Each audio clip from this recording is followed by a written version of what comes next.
Hello, welcome back to my YouTube channel. അങ്ങനെ നമ്മൾ ഇന്ന് ഉണ്ടാക്കാൻ പോകുന്നത് നല്ല എളുപ്പത്തിന് ചെയ്തെടുക്കാൻ പറ്റുന്ന മുട്ട വറുവലാണ്. അപ്പോൾ നമുക്കതെങ്ങനെ ഉണ്ടാക്കുന്നതെന്ന് നോക്കാം. ആദ്യം തന്നെ അടുപ്പത്തൊരു പാൻ വയ്ക്കുക. അതിൽ എണ്ണ ഒഴിച്ച് നമുക്ക് കടുക് പൊട്ടിക്കാം. അതിനുശേഷം ചെറുതായിട്ട് അരിഞ്ഞു വെച്ചിരിക്കുന്ന ഉള്ളി ചേർക്കാം.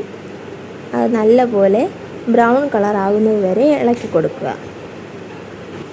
എന്നിട്ട് ആവശ്യത്തിന് ഉപ്പും കൂടെ ചേർക്കുക. അപ്പം ഉള്ളി ഇത്തി കൂടെ മുരിഞ്ഞ് വരെ എളുപ്പമായിരിക്കും. എന്നിട്ട് നല്ലപോലെ ഇളക്കി കൊടുത്തുകൊണ്ട് തന്നെ ഇരിക്കുക. ഉള്ളി കുറച്ച് നിറം മാറി വരുമ്പോഴത്തേന് നമുക്കതിൽ തക്കാളി ആഡ് ചെയ്യാം. തക്കാളി നല്ലപോലെ വെന്തുടയുന്നത് വരെ നല്ലപോലെ വഴറ്റിക്കൊണ്ട് തന്നെ ഇരിക്കുക.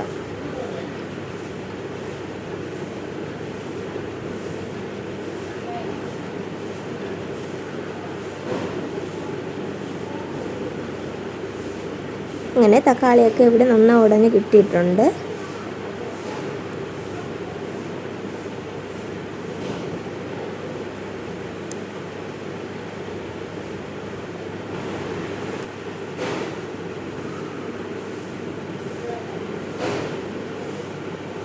അങ്ങനെ നമുക്കിനി ഓരോ പൊടികളായിട്ട് ചേർക്കാം.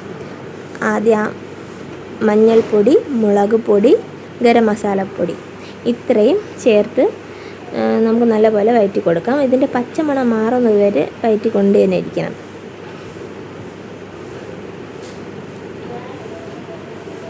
അങ്ങനെ നമ്മുടെ പച്ചമണമൊക്കെ മാറിയിട്ടുണ്ട്. നമുക്ക് അടുത്ത സ്റ്റെപ്പ് എന്ന് പറയുന്നത് മുട്ട ഇതിൽ ആഡ് ചെയ്യേണ്ടതാണ്. ഞാൻ ഇവിടെ 3 മുട്ട എടുത്തിട്ടുണ്ട്. അങ്ങനെ നമുക്ക് മുട്ട ഓരോന്നായിട്ട് പൊട്ടിച്ച് അതിൻ്റെ നടുക്ക് വീത്തി കൊടുക്കാം.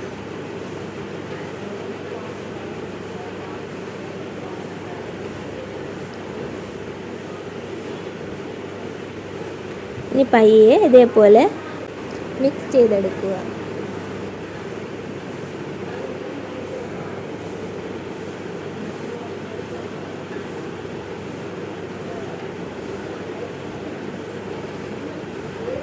ഒരു 2 മിനിറ്റ് ഇതേപോലെ ഹൈ ഫ്ലെയിമിലിട്ട് അത് വഴറ്റി എടുക്കുമ്പോഴത്തേക്ക് തന്നെ നല്ല സ്പ്ലിറ്റായി നല്ല എല്ലാം കൂടെ മിക്സായി കിട്ടും.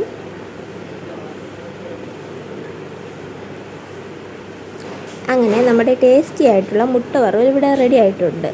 ചോറിൻ്റെ കൂടെയും ചപ്പാത്തിയുടെ കൂടെയും എല്ലാത്തിൻ്റെ കൂടെയും നല്ലൊരു കോമ്പിനേഷനാണിത്. അങ്ങനെ എല്ലാവരും ഒന്ന് ട്രൈ ചെയ്ത് നോക്കണം. അങ്ങനെ സ്കൂളൊക്കെ തുറന്നല്ലോ, ഈ ഡിഷ് ഒരിക്കലെങ്കിലും എല്ലാവരും ഒന്ന് ട്രൈ ചെയ്ത് നോക്കണം. അങ്ങനെ അടുത്തൊരു വീഡിയോയുമായിട്ട് പിന്നെ കാണാം. Thank you.